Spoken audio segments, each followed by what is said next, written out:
ও তাই কি? আপনি একটু পেছিয়ে দিলে সমস্যা কি? আমাদের প্রধান অতিথি আজকে বিএনপির উপজেলা শাখার সম্মানিত সভাপতি আমাদের একটু আগে আসতে পারেনি, তাড়াতাড়ি তুলে দিন। আপনার সমস্যা কি? এখানে দাঁড়িয়ে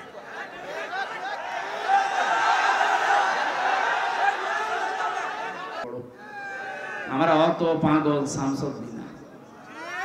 কি আপনি ডালে ডালে বেড়াচ্ছেন, আমরা পাতায় পাতায় আছি। সতর্ক খুব। এখন কিন্তু উহুদের ময়দান চলছে বাংলাদেশে। না আমি পেছনে আওয়াজ পাচ্ছি, সমস্যা কি? পেছনে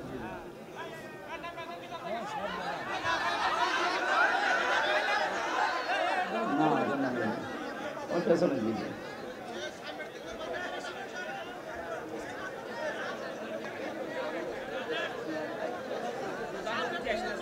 ও তাই কি? আপনি একটু পেছিয়ে দিলে সমস্যা কি?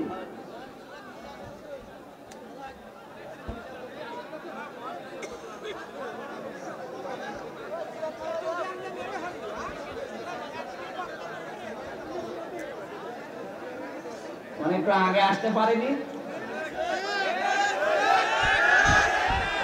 তাড়াতাড়ি তুলে দিন, তাড়াতাড়ি তুলে দিন। ডিস্টার্ব করলে কিন্তু ভুলে যাবে। আপনারা ওসব কথা বলবেন।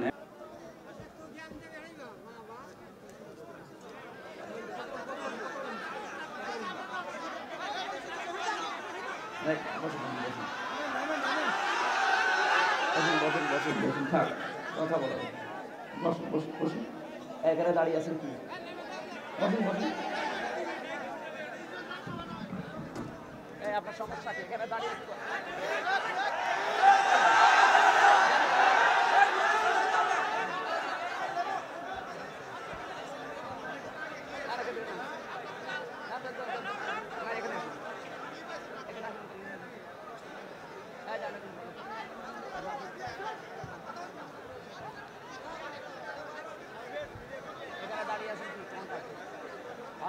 আস্তাগফিরুল্লাহ। আরে ভাই আস্তাগফিরুল্লাহ পড়ছেন কোন কারণে?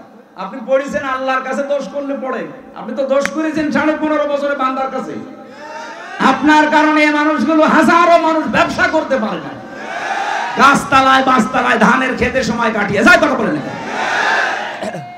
আর আপনি এখন আস্তাগফিরুল্লাহ পড়বেন। তার ছেলেটা গুম করে রেখেছেন, তার মেয়েটাকে আপনি ঠিক মতো পড়াশোনা করতে দেননি, আর পড়াশোনা যাই করুক জায়গা মতো উঠতে দেননি, বৈষম্যের শিকার বানিয়ে রেখেছেন। এমনকি জেলখানায় পর্যন্ত অত্যাচার করেছেন। আলেমদেরকে আপনি এত কষ্ট দিয়েছেন জেলখানার ভেতরে, আমি নিজে তো সাক্ষী। সরকারি মোবাইল সবাই 7 দিন পর একদিন পায়, অথচ আলেমদেরকে দেওয়া হতো না। এমনকি যোগাযোগ বিচ্ছিন্ন করে 24 ঘন্টা ফাঁসির ওই কন্ডেম ছেলে তালাবদ্ধ করে রাখবে। কারোর সাথে দেখা সাক্ষাৎ নেই, বাড়ির কি অবস্থা কেউ জানবে না। কেন আপনি এমন করলেন? আমি কি করেছিলাম? কয়েকদিন আগে আমার মামলা সব খারিজ হয়ে গেছে, আদালত কর্তৃক প্রমাণিত যে আমি নির্দোষ, আমার কোনো দোষ নেই। তাহলে নির্দোষ মানুষকে আপনি এই কষ্ট দিলেন। আমি চাই যদি আপনি মাপ পেতে চান, শুধু আস্তাগফিরুল্লাহ জীবনও হবে না, আগে আমার ক্ষতিপূরণ দেন। আমার 30-32 লাখ টাকা ফেরত দেন। 3 বছর আমার মতো জেলখানায় থাকেন, যোগাযোগ বিচ্ছিন্ন হয়ে। আর পাহারাদার পাঠাতেন, একটা মুসলমান পাঠাতে পারেন না, পাঠাতেন সব মালায়ন। দেবদোলাল, সুব্রত বালা, আশিক কুমার, কি নাম দেখেছেন? ওর কাছে কি আলেম সালেম আছে? যা করেছেন জীবন আস্তাগফিরুল্লাহ মাফ হবে না। 15.5 বছরে যার কাছে যে অপরাধ করেছেন, আগে তার কাছে যে ক্ষমা চাবেন এবং তার ক্ষতিপূরণ দেওয়া লাগবে আপনাকে। এলাকায় যত জালেম ছিল, যে জালেম গুলো পালিয়েছে, এত পালিয়েছে, যদি আসে কোনদিন তালিকা করে রাখবেন, মোড়ে মোড়ে টাঙিয়ে দেবেন। কোন জালেম যেন কিয়ামতের আগে দেশে আসতে না পারে।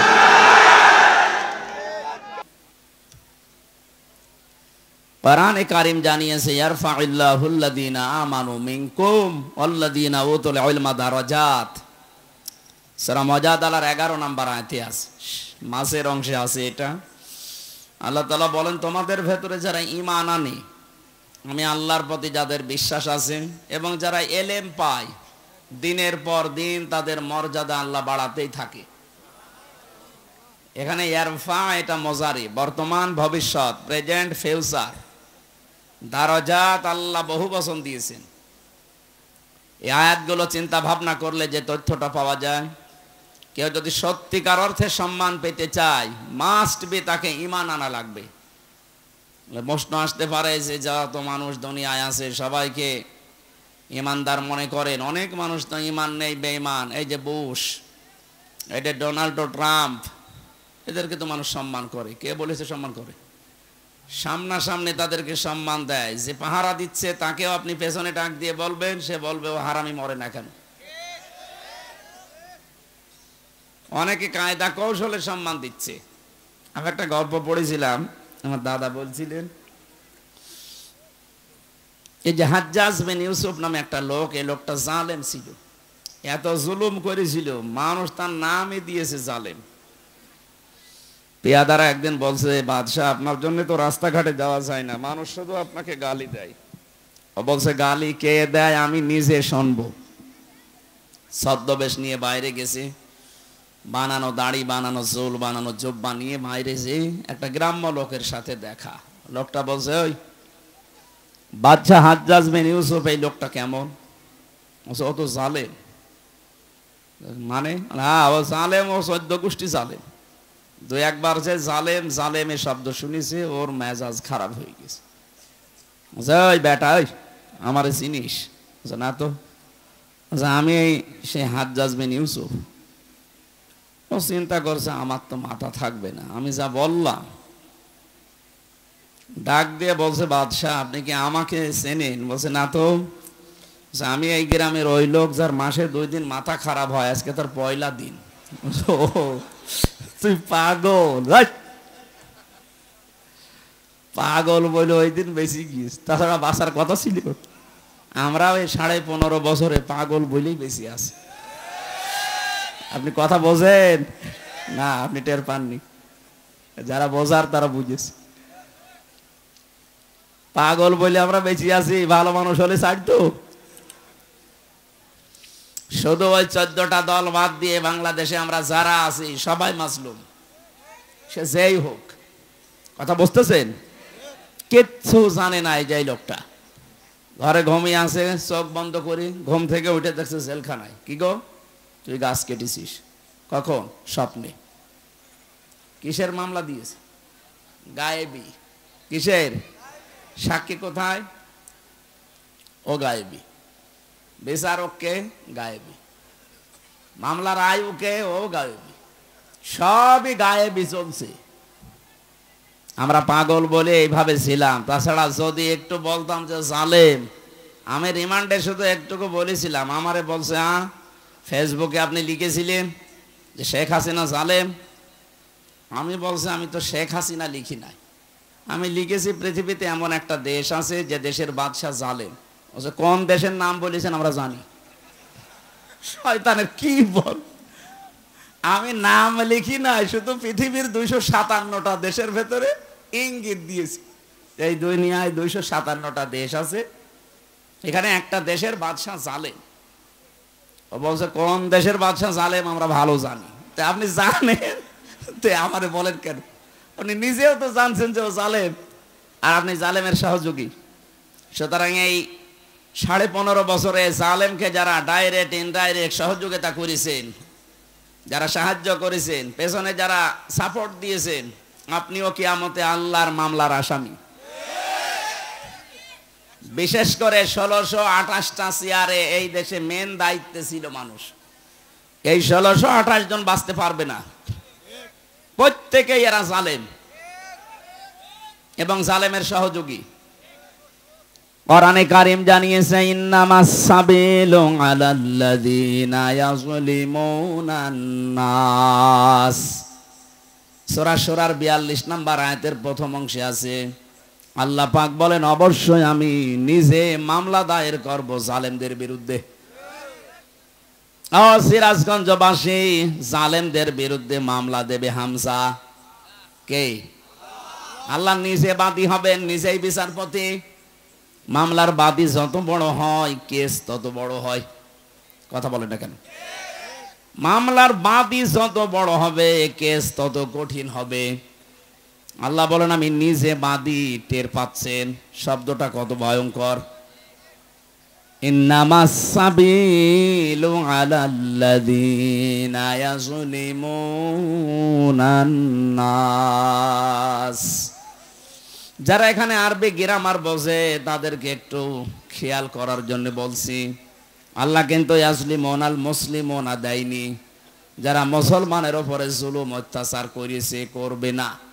ইয়াজলিমুনান নাস, হিন্দু কি মানুষ না? কথা বলেন না কেন? খ্রিস্টান মানুষ না?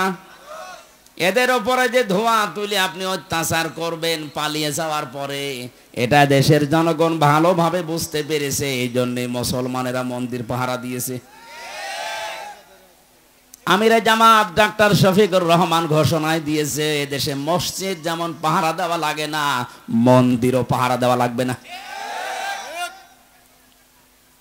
আমরা খুব ভালোভাবে বুঝেছিলাম আপনি পালিয়ে যে শান্তিতে থাকতে দেবেন না, মাঝে মাঝে নতুন নতুন ইস্যু তৈরি করবেন। করেছেন ও তাই কি যা শুরু করেছিলেন। আমার তো মনে হচ্ছিল যদি গোপালগঞ্জে ওই দিন না পিটানি খেত তো ইস্যু আরো তৈরি হতো। আর্মি এমন পিটানো পিটিয়েছে, এমন জায়গায় দিয়েছে যে দেখানোর জায়গাও নেই। ওই কয়েকদিন আমি শুনেছিলাম গোপালগঞ্জ থেকে ঢাকা আসার জন্য দাঁড়িয়ে আসলে 1000 আর বসে আসলে 300। বয় বসে আসার মতো কায়দা রাখেনি, এই কারণে একটু ঠান্ডা আছে। তাছাড়া ওদের যা চরিত্র, কি শুরু করে নাই, প্রতিটি নতুন তৈরি করে কি তৈরি করেছিল দেখেন। 15.5 বছর আপনার দাবি কোথায় ছিল? হঠাৎ করে মাটি ফুড়ে উঠলেন আর বলে আমরা আনসার। কিসের আনসার? আপনি 43,000 আনসার নিয়োগ দিয়েছে, তার ভেতরে 32,000 সব গোপালী। বাংলাদেশে এখনো 64টা জেলা আছে। আমরা কি ঘাস কাটছি নাকি ঘোড়ার? ওরা এমনি ওইটা করে না, ওদেরকে লাগানো হয়েছিল। পিটানি খেয়ে ঠান্ডা হয়ে গেছে। একটা একটা করে দিন যায় যে ট্রাম্পের ছবি নিয়ে জুতা মারবি, তামাম দুনিয়া দেখবে যে বাংলাদেশে যারা আছে তারা ট্রাম্পের বিরুদ্ধে। ট্রাম্প তখন আমার হাত ধরে বলবে চট করে ঢুকে পড়ো। আমরা অত পাগল শামসুদ্দিন না। আপনি ডালে ডালে বেড়াচ্ছেন, আমরা পাতায় পাতায় আছি। সতর্ক খুব। এখন কিন্তু উহুদের ময়দান চলছে বাংলাদেশে। না আমি পেছনে আওয়াজ পাচ্ছি, সমস্যা কি? কেউ আসলে তারা বসতে দিন, কথা বলা যাবে। কেউ আসলে তারা বসতে দিন, কথা বলবে না ভাই।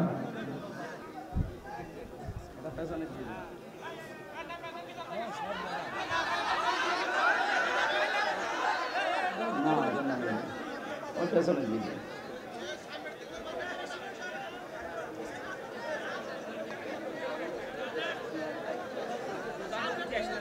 হোক তাই কি, আপনি একটু পেছিয়ে দিলে সমস্যা কি?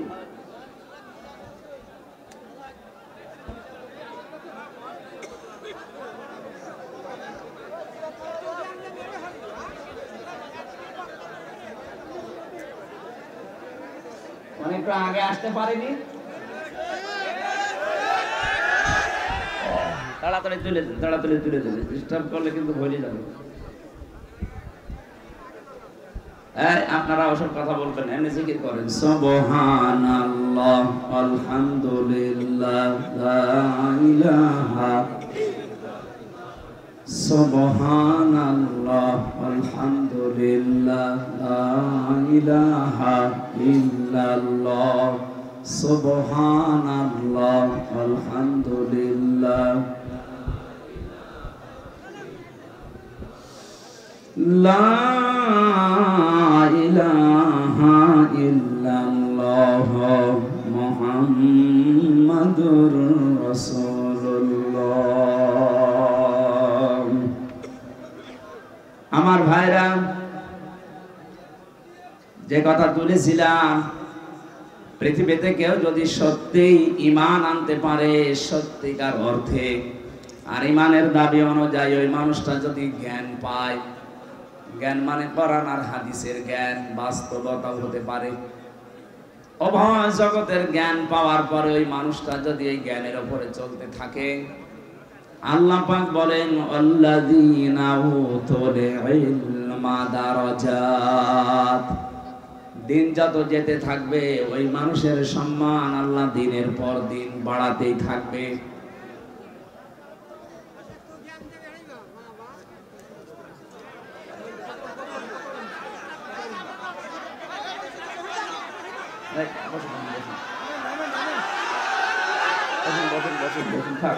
কথা বলো, বসুন বসুন বসুন। এখানে দাঁড়িয়ে আছেন কি? বসুন বসুন। আপনার সমস্যা কি? এখানে দাঁড়িয়ে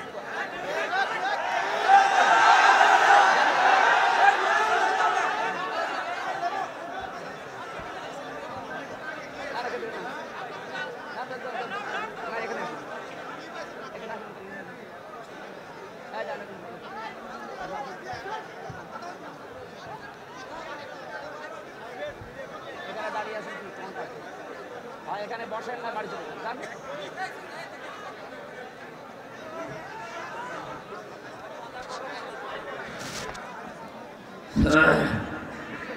আর এতটুকু জায়গায় দিয়েছেন, আপনাদের এলাকায় আর জায়গা নেই।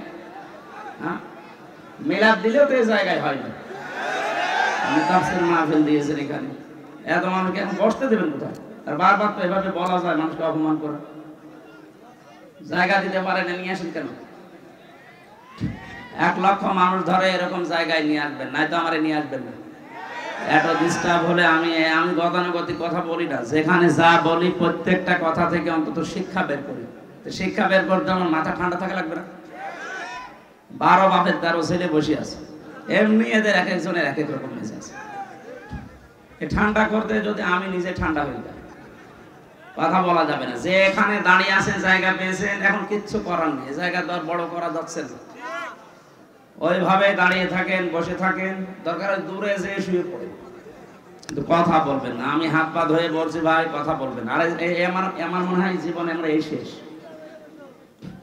এত ডিস্টার্ব হলে এত বারবার এই পেছন থেকে যদি আবার কথা আসে না, দেখেন কি করি আপনার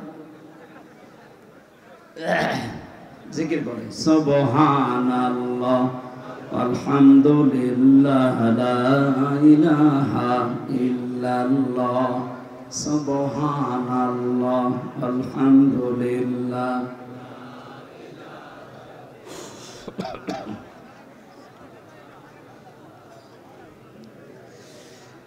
লা ইলাহা ইল্লাল্লাহ মুহাম্মাদুর রাসূলুল্লাহ।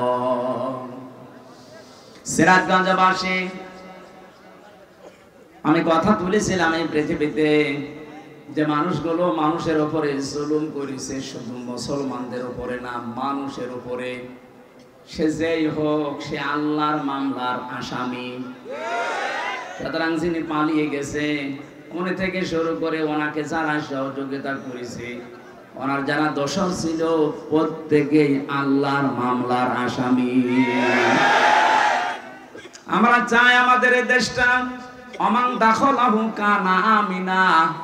আল্লাহ তাআলা জানিয়েছেন কাবা শরীফের চত্বরে ঢুকলে যেমন নিরাপত্তা পেয়ে যাও, আমাদের ৫৬,০০০ বর্গ মাইল যেন আল্লাহ নিরাপত্তার চাদরে ঢেকে দেয়।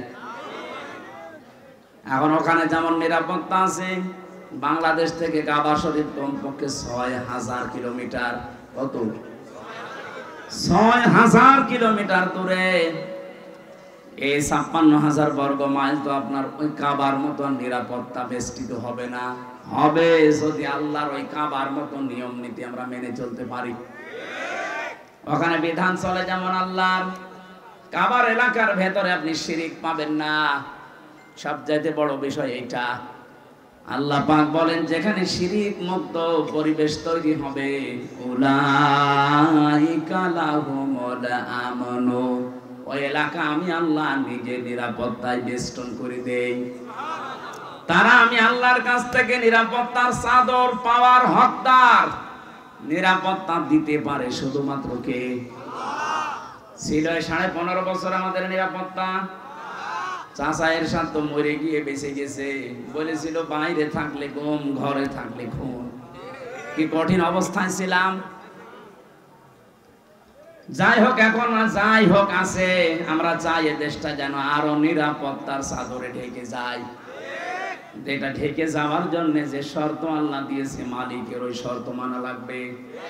সূরা আনআম 82 নম্বর আয়াতের প্রথম অংশে আছে, আল্লাযীনা আমানু ওয়া লাম ইয়ালবিসু ঈমানাহুম বিযুলমিন।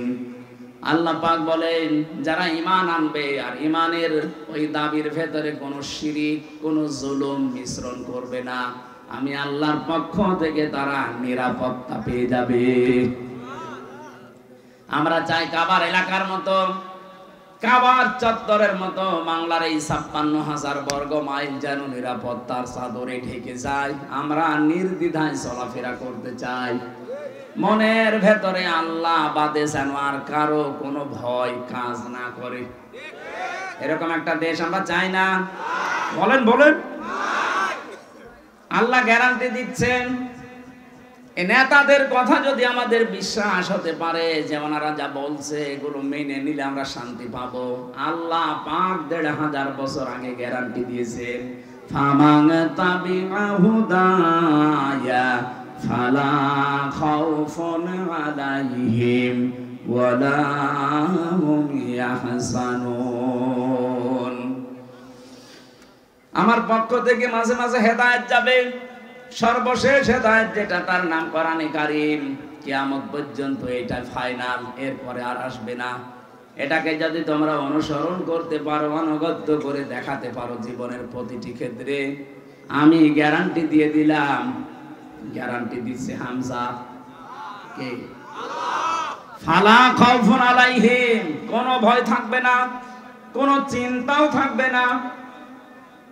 আমি ভয়ের বাস্তবতা লক্ষ্য করেছিলাম, কোন মানুষ যদি সত্যি আল্লাহর বিধান পেয়ে দৃঢ় থাকতে পারে, আল্লাহকে রব বলার পরে যদি টিকে থাকতে পারে তার বিধানগুলো নিয়ে, পৃথিবী যত কঠিন হোক না কেন, আল্লাহ পাক বলেন সব চাইতে বড় কঠিন সময় ওই লোকটার মরণের সময়।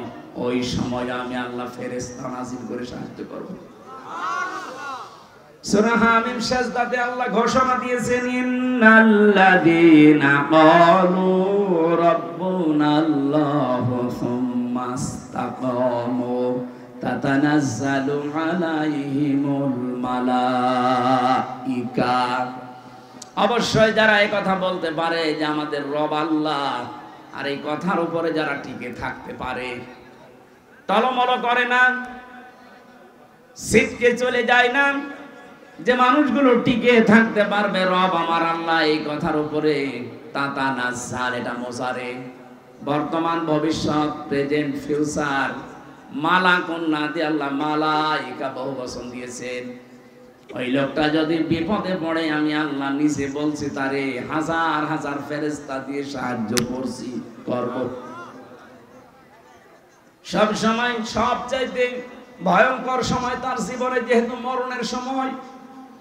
মরণের সময় পর্যন্ত ফেরেশতারা তার কাছে এসে যখন আছাড় খেয়ে বিছানায় পড়বে, মরণের বিছানায়, আল্লাযীনা তাতাওয়াফাহুমুল মালাইকাতু তাইয়্যিবিনা ইয়াকুলুনা সালামুন আলাইকুম উদখুলুল জান্নাহ।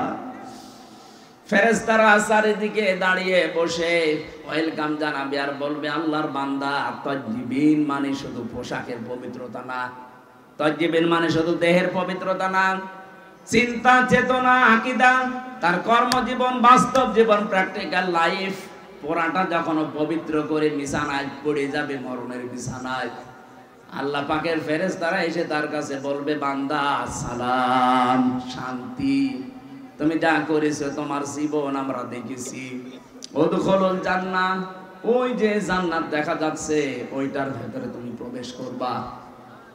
আমি তো এদের বাস্তব চিত্র দেখেছিলাম আমার এই ৩ বছরের জেলের জীবনে।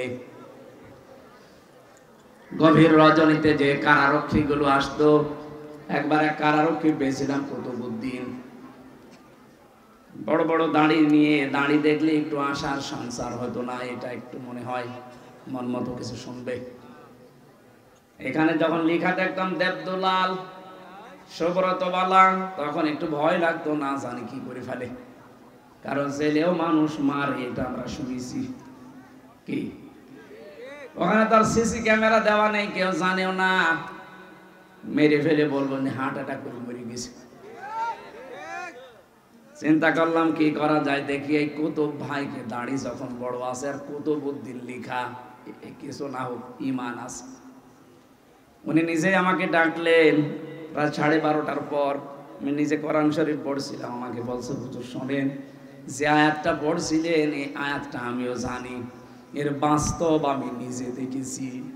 কি দেখলে? শহীদ মীর কাশেম আলীর নাম শোনেননি? এ লোকটার যখন ফাঁসি হবে মাত্র 3 ঘন্টা বাকি আছে, ওই দিন আমার দায়িত্ব ছিল। ওনাকে যে বললাম স্যার মাত্র 3 ঘন্টা সময় আছে, আপনি প্রস্তুতি নেন না কেন? শহীদ মীর কাশেম আলী রহমতুল্লাহ আলাইহি উনি ডাক দিয়ে বলছে, আল্লাহর বান্দা কুতুব ভাই 3 ঘন্টা তো অনেক সময়, এক কাজ করেন, আমি 2 ঘন্টা ঘুমিয়ে গেলাম, 1 ঘন্টা আগে আমারে জাগিয়ে দেবেন। দেখলাম ঠিক উনি ঘুমিয়ে পড়েছে। 2 ঘন্টা পরে ওনারে জাগালাম, গোসল করলেন, ওযু করে নামাজ আদায় করে একটা কফি বানালেন, 2 জন খেলাম। এরপরে আমারে বলছে আমি প্রস্তুতি নিয়েছি, শাহজাহান জল্লাদকে ডাকবেন, চলেন। মনে হচ্ছে উনি শ্বশুর বাড়ি যাবে। আমারে বলছিল হামজা ভাই, এতে কঠিন পরিস্থিতিতে যার 3টা ঘন্টা পরে ফাঁসি হবে, সে নিজেও জানে যে দুনিয়ার জীবন শেষ আজকে, আমার মাত্র আর 3টা ঘন্টা আমার জীবনে বাকি আছে। সে 2 ঘন্টা ঠিক আরামে ঘুমিয়ে গেল, ওর ঘুম আসলো কি করে? বলছি হ্যাঁ, যে আয়াত পড়লাম এই আয়াতটা আমি নিজে বাস্তবে তার জীবনে দেখতে পাচ্ছি। আল্লাহ পাক জানিয়েছে যে তার জীবনটা পবিত্র করতে পারবে। ইয়াকুলুনা সালামুন, ফেরেশতারা তার সামনে এসে বলবে, আল্লাহর বান্দা শান্তি তোমার উপরে বর্ষিত হোক, উদখুলুল জান্নাহ, ওই যে জান্নাত দেখতে পাচ্ছো, তাড়াতাড়ি যাও, ওখানে প্রবেশ করা লাগবে। সূরা হামিম সাজদার ওই আয়াতটা এর সাথে মিল আছে। যারা আল্লাহকে রব বলার পরে সত্যি সত্যি যত ঝড় ঝাপটা আসুক না কেন, যারা টিকে থাকতে পারে, তাদের ঈমান বিক্রি করে না। এই মানুষগুলোর জন্য আল্লাহ যে ফেরেশতা পাঠায়, এটা মীর কাশেম আলী নিজে প্রমাণ দিয়েছেন। ফেরেশতারা এসে যখন এই কথা বলে, আল্লাহ তাখাফু, ভয় পাবেন না আল্লাহর বান্দা, ওয়ালা তাহজানু, চিন্তাও করবেন না।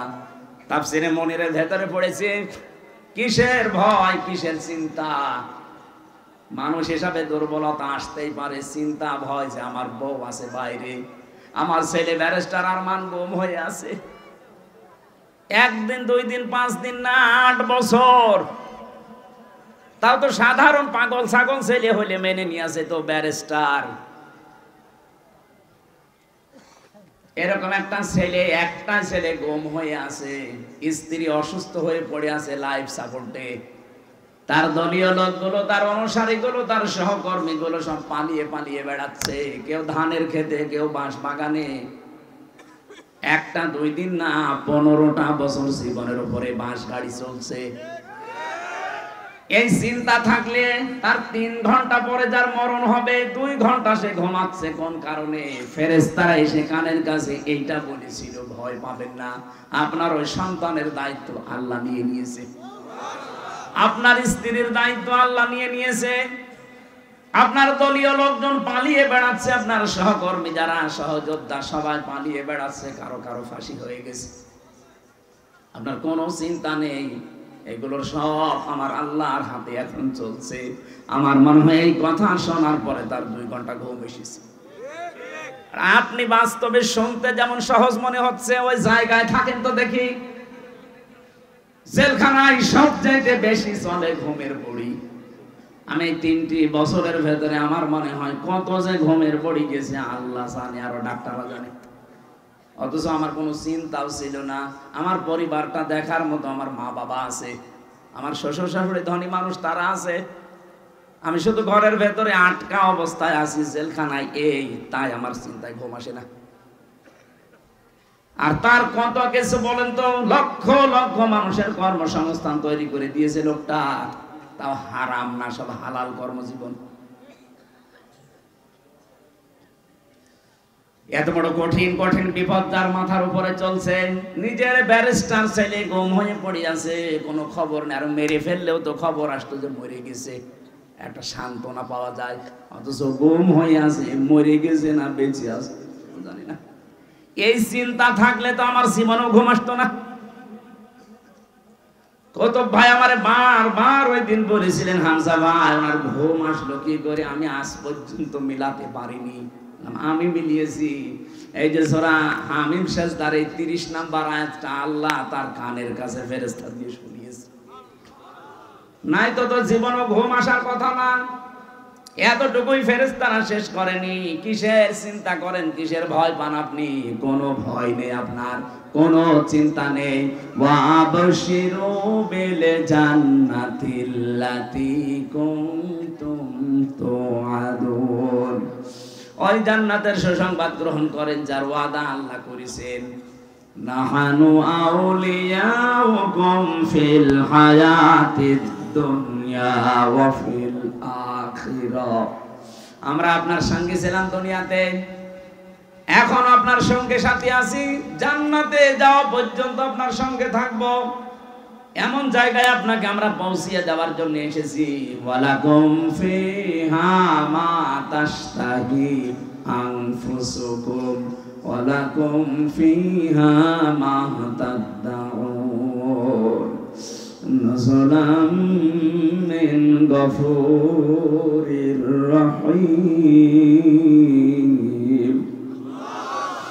এমন একটা বাগানে আপনাকে আমি প্রবেশ করাবো, এমন একটা জান্নাতের ভেতরে আপনাকে আমরা ঢুকিয়ে দেব যেখানে চাওয়ার আগে জিনিস পাওয়া যায়।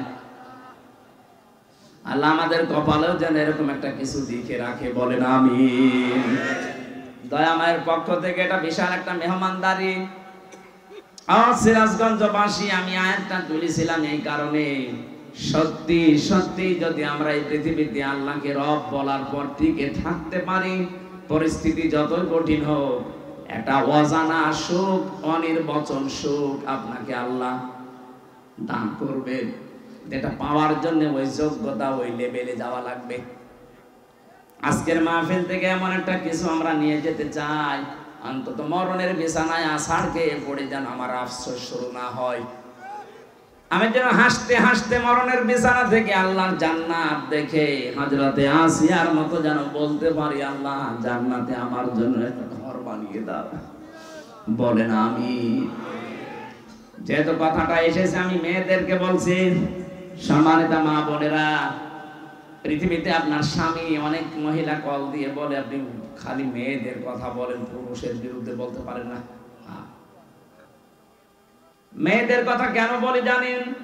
সবচাইতে বেশি ভালোবাসেন নবীজি এই পৃথিবীতে তিনটা জিনিসকে, তার এক নম্বরে নারী, স্ত্রী। আপনারা মায়ের জাত, স্ত্রীর জাত, এই জন্য আপনাদেরকে আমিও বেশি ভালোবাসি। কিন্তু আমি দেখতে পাচ্ছি কোরআন আর হাদিসের চোখ লাগিয়ে অধিকাংশ মেয়েরা জাহান্নামে যাচ্ছে। আমি বাঁচাতে চাই আপনাদেরকে। এই পৃথিবীতে আপনার স্বামী যত খারাপ হোক, আপনি তো এইটাই বলতে চান, হামজা ভাই স্বামীদের বিরুদ্ধে ওয়াজ করতে পারেন না, আমি ওয়াজ কি করব? এদেশে আজ পর্যন্ত নারী নির্যাতনের মামলা আছে, পুরুষ নির্যাতনের কোনো মামলা নেই। আমরা যে কোন যন্ত্রণায় আছি এটা বোঝাতেও পারি না। অন্তত ডক্টর ইউনূসকে আমরা আহ্বান জানাবো, খুব তাড়াতাড়ি পুরুষ নির্যাতনের একটা আইন বানান। সেটা আমি একা না, এখানে যত স্বামী বসে আছে অধিকাংশ মানসিক যন্ত্রণায়, মানসিক রোগী হয়ে যাচ্ছে স্ত্রীর ব্যবহারের কারণে। আমি কয়েকটা বলছি, একটু মেলান তো পান কিনা। এটা তিরমিজি শরীফের হাদিস। আল্লাহর নবী বলেন, নেককার মহিলা দুনিয়াতে তো ওইটাকে বলা হয় যেটা 5 ওয়াক্ত নামাজ পড়ে, রমজানের রোজা রাখে আর কালো বোরকা পরে ঘোরে না। তিরমিজি শরীফের ভেতরে 4টা গুণ দেওয়া আছে। আপনি দেখবেন আপনার স্ত্রীর ভেতরে, আপনার মেয়ের ভেতরে, আপনার ভাবির ভেতরে 4টা পাওয়া যায় কিনা। যদি পাওয়া যায় তার জন্য জান্নাতের 8টা দরজা খোলা থাকবে। আর যদি 4টার একটাও পাওয়া না যায়, জান্নাত না জাহান্নামের 7টা দরজা খোলা থাকবে। 1 নম্বরে ইদা নাজারা ইলাইহা সাররাতুহু, স্বামী যখন তার দিকে তাকাবে সে স্বামীকে আনন্দ দেবে, হয় কথাবার্তা দিয়ে, ব্যবহার আচার দিয়ে, অভ্যর্থনা দিয়ে, যেভাবেই হোক স্বামীকে সে আনন্দ দেবে। আজ বাংলাদেশের দিকে তাকান, এইরকম মহিলা এখন ঘরে ঘরে নেই। এটা তো গ্রাম অঞ্চলের জন্য বুঝতেছেন না, এখানে এখনো ভালো মানুষ আছে, শহরের অবস্থা আরো খারাপ। স্বামী যখন বাইরে থেকে আসবে, ওর চেহারার দিকে তাকালে অর্ধেক ক্লান্তি দূর হয়ে যাওয়ার কথা, না আরো ক্লান্তি বেড়ে যায়। সম্মানিত মা বোনের, এটা হাসির খোরাকি না, এটা দুনিয়ার কাজও না, এটা আখিরাতের কাজ। আপনার স্বামীর আনন্দ নিয়ে, স্বামীর ভালোবাসা নিয়ে আপনার জান্নাত আল্লাহ তৈরি করবে। যখনই আসবে আপনি মনে করবেন দুনিয়ায় সব চাইতে বড় মেহমান আমার বাড়িতে এসেছে। নবীজির স্ত্রী উম্মে সালমা, না উম্মে মাইমুনা, হযরতে মাইমুনা রাদিয়াল্লাহু তাআলা আনহা, তিনি একবার সাজগোজ করে বাড়িঘর পরিষ্কার করে বিছানা পাতি চাদর বিছিয়ে তিনি অপেক্ষায় আছেন। এলাকার মেয়েরা এসে বলে, মাইমুনা কে আসবে আজকে এত সাজগোজ? হযরতে মাইমুনা বলেছেন, হে আমার এলাকার মানুষেরা, হে মহিলারা, এই পৃথিবীর সর্বশ্রেষ্ঠ মেহমান আমার স্বামী মুহাম্মদুর রাসূলুল্লাহ আজকে বাড়িতে আসতেছে। বলেন তো তাদের কাছে সবচাইতে বড় মেহমান ছিল তার স্বামী। আর এখন যদি ঘর বাড়ি একটু পরিষ্কার করে, বিছানায় চাদর নতুনটা বিছায়, এলাকার মেয়ে লোক যদি জিজ্ঞাসা করে কি গো আজকে এত সাজগোজ, এমনকি স্বামীও যদি তাকে বলে কি গো আজকে এত বেশি সাজগোজ, কে আসবে? বলবে জানো না, লোক আসবে। তার মানে আপনি ওর কাছে লোকই না। কি আপনি কি ওর কাছে? কিছুই না। ওর বিয়ে আসবে বলে এত সাজগোজ করে বসে আছে, আপনি জিজ্ঞাসা করলেও বলবে আজকে জানো না লোক আসবে। আমি কি লোক না? সম্মানিত মা বোনেরা, আপনার এই কাজটা পরিবারে হচ্ছে না। স্বামীকে এই সম্মান জানান না, সম্মান রাখেন না স্বামীর। এই কারণে আজ হাজারো স্বামী পরকীয়া প্রেম করে। দেখলেন এখানে ওই রোগের রোগী আছে, হাজারো মেয়ে লোক বসে আছে দেখলাম। সম্মানিত মা বোনেরা, আপনার কারণে আজ স্বামী পরকীয়া প্রেম করছে। দোষ শুধু স্বামীর একা না, আপনারও আছে। ও যেখানে লাইন করেছে তার ভেতরে কি আলাদা জিনিসপত্র আছে? আপনাকে আল্লাহ যা দিয়েছে তার ভেতরে তো তাই আছে। আপনার কাছ থেকে রেসপন্স পায় না, সে আগ্রহ আবেদন পায় না, এই জন্য ছুটে যাচ্ছে মমতাজের কাছে। আরো জোরে বলেন ঠিক। ওর কানে যাক, সাজতে চায়। কেউ যদি স্বামীকে আকৃষ্ট করার জন্য আয়নার সামনে বসে বসে সাজগোজ করে, ও যতক্ষণ সাজবে নফল নামাজের সওয়াব পাবে। নামাজই পড়ে না, কিসের নফল নামাজ? দ্বিতীয় নম্বরে পেয়েছি ওয়াইদা গাবা আনহা হাফিজাতুহু, স্বামী যখন বাইরে যাবে তখন নিজের ইজ্জত আবরু সম্ভ্রম, স্বামীর সন্তান এবং স্বামীর সম্পদগুলো ওই মহিলা হেফাজত করবে না। এটাও পাওয়া যাচ্ছে না আজ। স্বামী বাইরে গেলে অধিকাংশ মহিলা দিন পায়, মনে হচ্ছে যে একেবারে জান্নাত পেয়ে গেছে। কোন জায়গার কোন পুরাতন বন্ধু ডাক দিয়ে নিয়ে এসে উনি একেবারে আল্লাহর রাস্তায় বুঝিয়ে গেছে। সম্মানিত মা বোনেরা, সবার ভেতরে হয়তো নেই, কিন্তু 100টার 50টা পরিবার এরকম চলছে। স্বামী বাইরে গেলে স্বামীর ইজ্জত আবরু, আপনার সতীত্ব, স্বামীর সম্পদ, স্বামীর সন্তানকে পর্যন্ত দেখে শুনে রাখবেন, হেফাজতে রাখবেন, এটা আপনার দায়িত্ব। তাহলে জান্নাতের দরজাগুলো খুলবে। 3 নম্বরে বিশ্বনবী জানিয়েছেন, এইটাই আমার আসল পয়েন্ট। এই এদিকে তাকা। অতুইনু আলা দীনি যাওজাতিহা, তিন নম্বরে ওই মহিলা জান্নাতি যেই মহিলা তার স্বামীকে দ্বীনের পথে চলার জন্য সাহায্য করে, সময় দেয় এবং স্বামীকে উৎসাহ দেয় দ্বীনের জন্য। মানবে এই যে সেলিম রেজা সাহেব মানে একটা রাজনৈতিক ব্যক্তিত্ব, মানবতার সেবা করার জন্য বাড়ি থেকে যখন বের হয়, অধ্যাপক শাহিন সাহেব মানবতার সেবার জন্য দিন প্রসারে দিন কায়েমে বাড়ি থেকে বের হয়। যতক্ষণ বাইরে থাকে স্বামীর জন্য আশায় থাকবে আর স্বামীকে বাহবা দেবে, উৎসাহ যোগাবে। যদি সংসারে অভাবও হয় স্বামীকে উল্টা পাল্টা কিছু শোনাবে না। যতক্ষণ পর্যন্ত আপনি স্বামীর সাহায্যে থাকবেন, হ্যাঁ দেখবেন যে মানবতার কাজ করে কিনা, ইসলামের কাজ করে কিনা। যতক্ষণ বাইরে আছে আপনি যদি সাহায্য করেন, সহযোগিতা করেন, যদি তাকে উৎসাহ যোগান, জান্নাতের 8টা দরজায় মনে করবেন আপনার জন্য খোলা আছে। 4 নাম্বারটা এটা আর একটু কঠিন। নবীজি বলেন স্বামী যেটা পছন্দ করে ওটা যদি জায়েজ হয় জীবন থাকতে তোমাকে মেনে নেওয়া লাগবে। সিরাজগঞ্জের মা বোনের, আমি নিজে একজন স্বামী, আমি আমার ঈমান থেকে বলছি, যত স্বামী এখানে বসে আছে প্রত্যেকটা স্বামী আমরা চাই বিয়ের পরে যেন আমাদের মা বাবা আমাদের সাথে থাকে। এটা চান না? 100টা পরিবারের 98টা মহিলা এটা চায় না। সে দিনদার মহিলাও বলেন আর বেদিনদার বলেন, বদ্দিন মহিলা দিনদার মহিলা সবার এখন এই আচরণ না, আমি তোমার মা বাবার সাথে থাকতে পারবো না। কোরআন শরীফ আমার সামনে, আমি হাত দিয়ে বলছি, আমি স্বামী হিসাবে দাবি করছি যদি সত্যি আমার মন আমার স্ত্রী 100 ভাগ পেতে চায়, ও যেন ওর মা বাবার সাথে যা করে আমার মা বাবার সাথে ওইরকম করা লাগবে। এক কথা বলছেন না, নাই তো জীবন আপনি আমার মন পাবেন না। সংসার করার জন্য উপরে উপরে হয়তো ভালোবাসা দেখাতে পারে, কিন্তু ভেতরে আমার জলি পুড়ে ছাই হয়ে যাবে। সম্মানিত মা বোনের, এই ভুলটা জীবনও করবেন না। স্বামীর মা বাবা, স্বামীর বোন আর ভাই, এদের সাথে যত ভালো আচরণ করতে পারবেন আপনি স্বামীর কাছ থেকে তত ভালোবাসা মহাব্বত বেশি পাবেন। আর স্বামীকে নিজের আয়ত্তে রাখার জন্য এর চাইতে বড় ঔষধ আর নেই। আজ হাজারো পরিবারে আমরা দেখতে পাচ্ছি অধিকাংশ পরিবারে স্বামী বাধ্য হয় মা বাবাকে আলাদা করে দিতে, এমনকি বাড়ি থেকে বের করে দিচ্ছে, বৃদ্ধাশ্রমে রেখে আসতেছে। কয়েকদিন আগে আমি নীলফামারীর কিশোরগঞ্জ গিয়েছিলাম, ওখানে দেখে একটা বৃদ্ধাশ্রম, আমার নিয়ে গেল দেখার জন্য। এই লাইনে প্রায় 25 জন, এই লাইনে 25 জন মা আর বাবা বসে আছে। তাদের চোখের দিকে তাকালে আমার মনে হচ্ছে প্রত্যেকটা মা বাবা সন্তানের জন্য বরদোয়া করছে,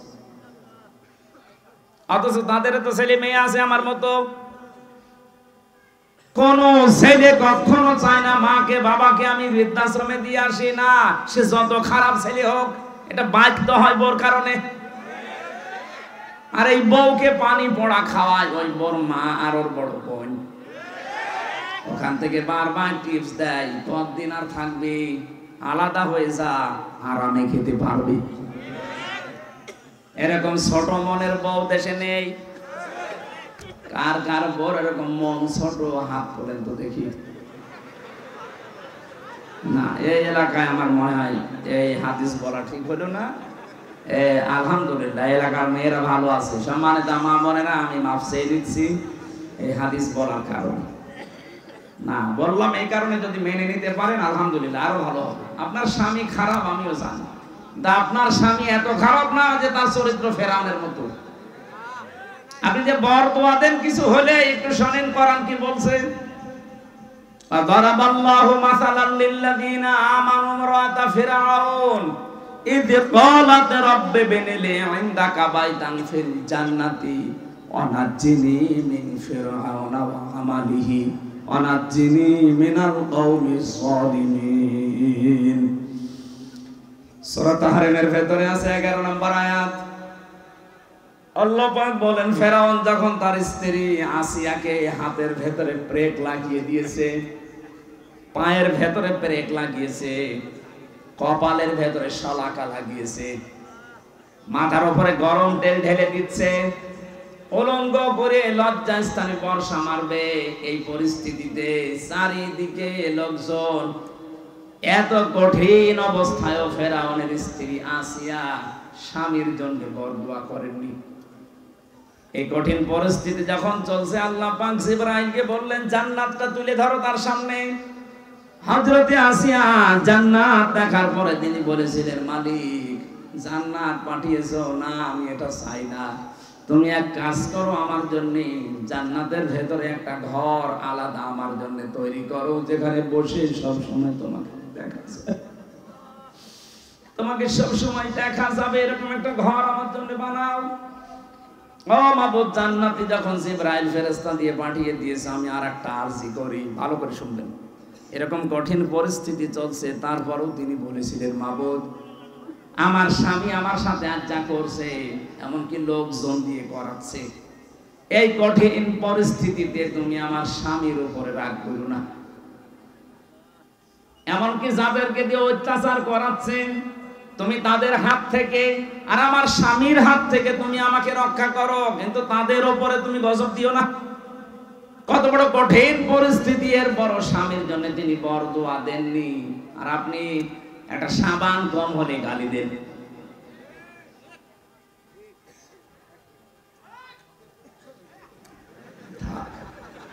তার মানে এলাকায় এরকম স্বামী আছে, আমরা এখন টের পাচ্ছি না। মা বোনেরা শুধু নামাজ পড়ে রোজা রেখে কালো বোরকা পরে আপনি জান্নাত যেতে পারবেন না। ফেরাউনের মতো স্বামী তো আপনার কপালে জোটেনি। কোন কারণে আপনি উল্টাপাল্টা খোঁটা দেন?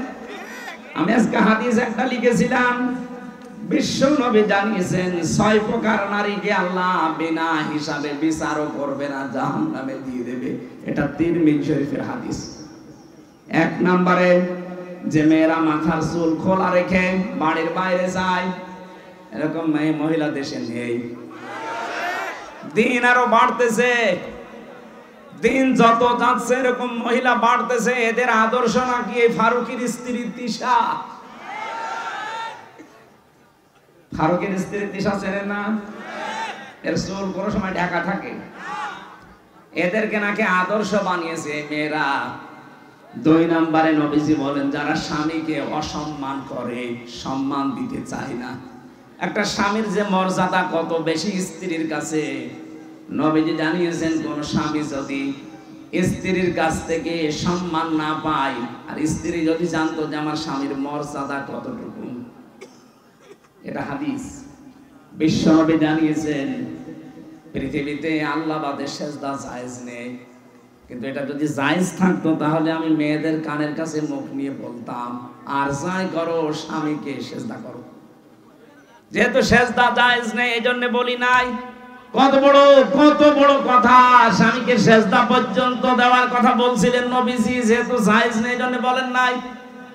আর রিজালু কাওয়ামুনা আলান নিসা, পুরুষেরা হবে অভিভাবক, গাইডলাইন দাতা, মেয়েরা থাকবে তাদের আজ্ঞাবহক। কিন্তু আজ আমরা দেখতে পাচ্ছি, আমরা পুরুষ মানুষ যারা, আমরা এখন যোগাইলে আর বড় রাজমিস্ত্রি, ওরা এখন করে চলতেছে। 3 নম্বরে বেশি স্বামীকে বাদ দিয়ে যারা দেবরের সাথে হাসি তামাশা করে, এই এলাকায় সব নেই। সাবধান, জাহান্নামী হওয়ার জন্য এটাই যথেষ্ট। স্বামী বাদ দিয়ে যারা দেবরের সাথে হাসি তামাশা করেন, নবীজি বলেন, সাহাবী প্রশ্ন করলেন, হে রাসূল দেবর সম্পর্কে আপনি কি বলেন? নবীজি বললেন, এ তো একটা মৃত্যু সমান, দেবরকে মরণের মতো ভয় করা লাগবে। আর বলেন না এটা আমার ছোট ভাই, কয়েকদিন পরে দেখছে আল্লাহর রাস্তায় ওর সাথে চলে গেছে। এখানে যে পর্দা করা ফরজ অনেকে মানতেও চায় না, বিশ্বাসও অনেকের আয় না। ও মনে আছে কত সহজে চলতেছে, অথচ কবিরা গুনাহ হচ্ছে। 4 নম্বরে বেশি অপবিত্র থাকে, পবিত্র হওয়ার খবর রাখে না। 3 দিন 5 দিন 7 দিন 10 দিন না, ওর যে 15 দিন চলে যাচ্ছে খবরই নেই। সম্মানিত মেয়েরা, পুরুষ মানুষ না বুঝলেও আপনি বুঝেছেন, অপবিত্র শরীর থেকে পবিত্র হওয়ার জন্য যখনই হবেন খুব তাড়াতাড়ি চেষ্টা চালাবেন। এরপরে বেশি যারা মিথ্যা কথা বলে আর গীবত করে আর কসম দেয়, এই 3টা সবচাইতে বেশি। এই যে মিথ্যা কথা বলা, গীবত করা আর কসম দেওয়া, এর কথা ওর কাছে তালাতালি করে লাগিয়ে দেওয়া, এটা মেয়েদের ভেতরে দেশে নেই। আরো জোরে বলেন। সম্মানিত মা বোনেরা, কারো ভেতরে যদি এই দোষটা থাকে, সে যেন এই মুহূর্তে তাওবা করে ফিরে আসে। এই যে তালাতালি করা, এর কথা ওর কাছে লাগানো, ওর কথা ওর কাছে লাগিয়ে মানুষের সম্পর্কে ফাটল ধরায়, নষ্ট করে দেয়। এটা যদি এলাকায় চালু থাকে, তাহলে এই এলাকার মানুষের দোয়া কবুল করা আল্লাহ বন্ধ করে দেবে। সে যত বড় হুজুর দিয়ে দোয়া করান।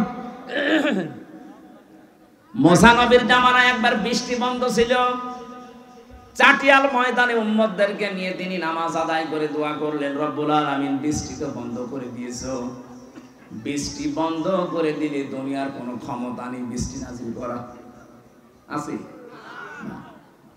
قل أرأيتم إن أصبح ماؤكم غورا فمن يأتيكم بماء معين। আল্লাহ পাক বলেন, নবী ওদেরকে বলেন তো, পানির লেয়ার যদি আমি কমিয়ে দেই, নিচে নামিয়ে দেই, ওদের কোন বাবা আছে পানির লেয়ার উপরে তুলে দেবে? কেউ পারবে না। বৃষ্টি দেওয়ার মালিক আমি আল্লাযী জাআলা লাকুমুল আরদা ফিরাশাও ওয়া আনজালা মিনাস সামাই মাআ। জমিনকে যিনি বানিয়েছেন বিছানার মতো, আর আকাশ থেকে যিনি পানি নাযিল করেন, এ দায়িত্ব কার? আল্লাহ।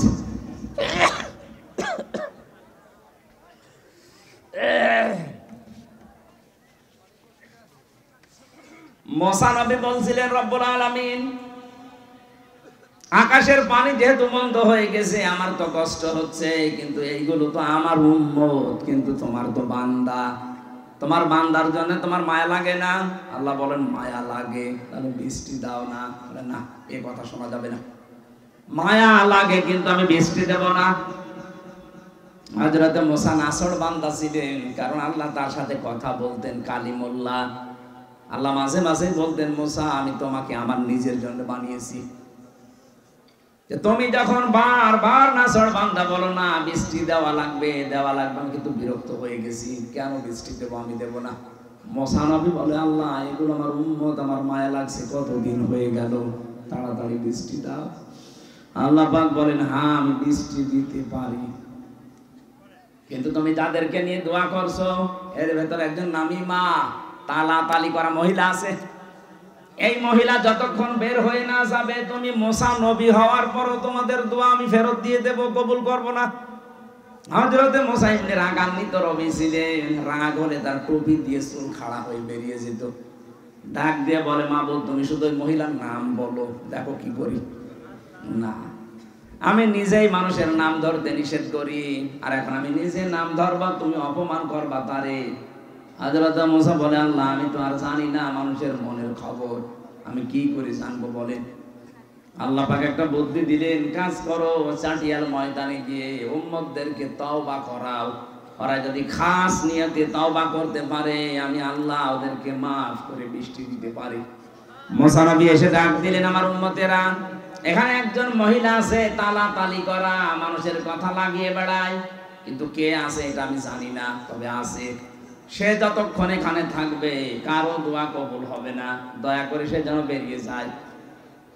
অথবা আমি এখন তাওবা করছি, আমার সাথে সবাই যেন মিলে তাওবা করে। তিনি তাওবা পড়ালেন। তাওবা মানে আমাদের মধ্যে যে আস্তাগফিরুল্লাহ রাব্বি মিন কুল্লি যামবিন না, আমরা তো এটা বাক্য পেয়েছি, চামড়ার মুখ পেয়েছি, অহরহ বলতে থাকছি, কিন্তু তাওবা আর ইস্তেগফার এক জিনিস না। আপনি ইস্তেগফার পড়েন সব সময়, আস্তাগফিরুল্লাহ আস্তাগফিরুল্লাহ আস্তাগফিরুল্লাহ পড়তে থাকেন, আপনার জীবনের গুনাহগুলো মাফ হবে। ওইটা যেটা আল্লাহর সাথে সম্পর্কিত। কথা বুঝতেছেন না? আপনি বোঝেননি। তাওবা আর ইস্তেগফার এক জিনিস না, দুইটার অক্ষরও এক না। তাওবার ভেতরে যেই কয়টা অক্ষর আছে, ইস্তেগফারের ভেতরে ওই অক্ষরগুলো নেই। কথা বোঝেন তো? তাহলে আমরা সব সময় যদি ইস্তেগফার করি, যেমন আস্তাগফিরুল্লাহ, এটা করলে গুনাহ মাফ হবে। কোন গুনাহ? এটা ক্লাস চলছে। কোন গুনাহ মাফ হবে? আল্লাহর সাথে যেগুলো সম্পর্কিত। আপনি নামাজ পড়েননি, হয়তো আল্লাহ মাফ করে দিলে দিতে পারে, না শাস্তি দিলেও দিতে পারে। রোজা রাখেননি, এটা আল্লাহর সাথে সম্পর্কিত। হজ ফরজ ছিল, হজ করেননি, এটা আল্লাহর সাথে সম্পর্কিত। কিন্তু বান্দার সাথে যেটা সম্পর্কিত ওইটা আপনার আস্তাগফিরুল্লাহ মাফ হবে না। কথা বলেন না কেন? ওটা যদি তাওবা করেন মাফ হবে, কিন্তু তাওবার নিয়ম হচ্ছে অপরাধ যার কাছে স্বীকার করবেন তার কাছে। এই 15.5 বছরে আপনি যার যার ক্ষতি করেছেন, কাউকে মিথ্যা মামলা দিয়ে মিথ্যা সাক্ষী দিয়ে জীবনটা নষ্ট করে দিয়েছেন। কথা বলেন। এটা আমারই 3 বছর নষ্ট করে দিলেন। আমার বাবার প্রায় 30 থেকে 32 লাখ টাকা আপনি নিয়েছেন এই 3 বছরে। কত মানুষকে গুম করেছেন, খুন করেছেন, আয়না ঘরে রেখেছেন। আয়না ঘরের ভেতরে কিছু মানুষকে আমি তো নিজেরাম 10 দিন দেখেছি, এত বড় বড় নখ হয়ে গেছে মানুষের, চুল দাড়ি গপ মনে হচ্ছে জঙ্গল থেকে বেরিয়ে আসতেছে। আমরা যখন রিমান্ড শেষ করে নিচে নিয়ে যেত, রাতের বেলা দেখতাম এই নখ, এত বড় বড় নখ দিয়ে দেওয়ালের সাথে খুশিয়ে খুশিয়ে লিখেছে যে ভাই এই নাম্বারটা একটু বাইরে জানাবেন যে আমি বেশি আছি। 2 দিন 5 দিন না, 2 বছর 5 বছর 8 বছর 10 বছর 14 বছরের মানুষ আমি পেয়েছি। টের পাচ্ছে? মুফতি ফখরুল ইসলাম আমার সাথে ছিল।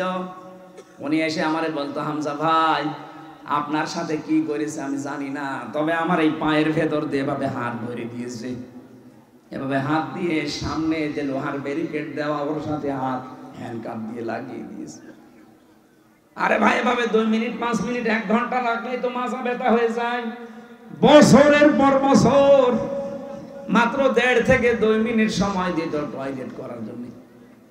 সকালে কয়েকটা পচা ছোলা দিয়ে যেত, দুপুরে 1 বাটি খাবার দিয়েছে, মনে হচ্ছে কেউ মাখিয়ে রেখে গেছে, পারলে খান না পারলে ফেলে দেন।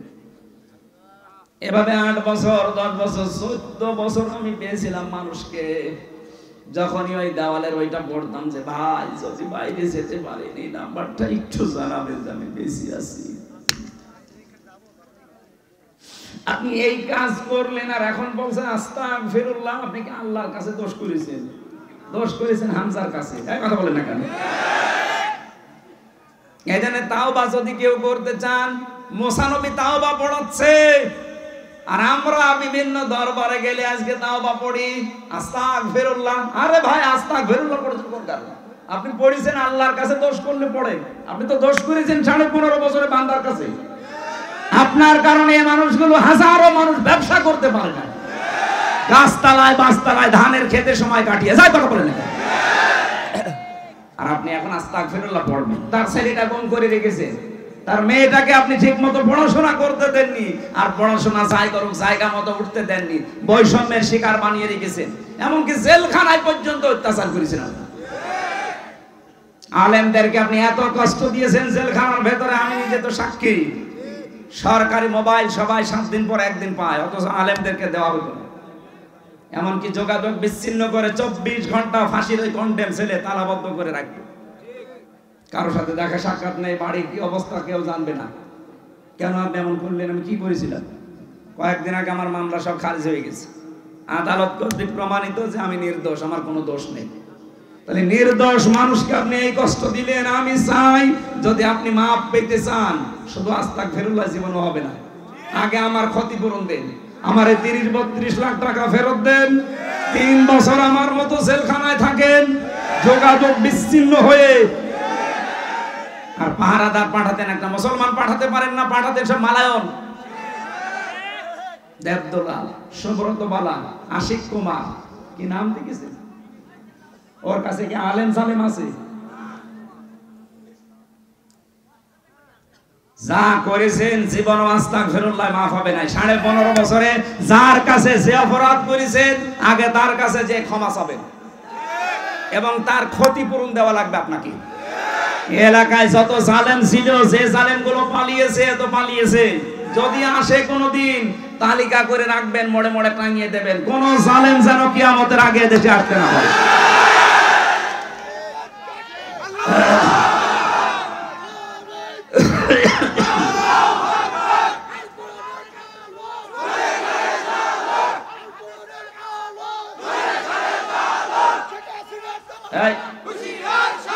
নাম ধরা দরকার নেই। জালেম কারা এটা ফেরেশতারাও জানে, জানে না ফেরেশতারা? তারা নাম লিখে দিয়েছে।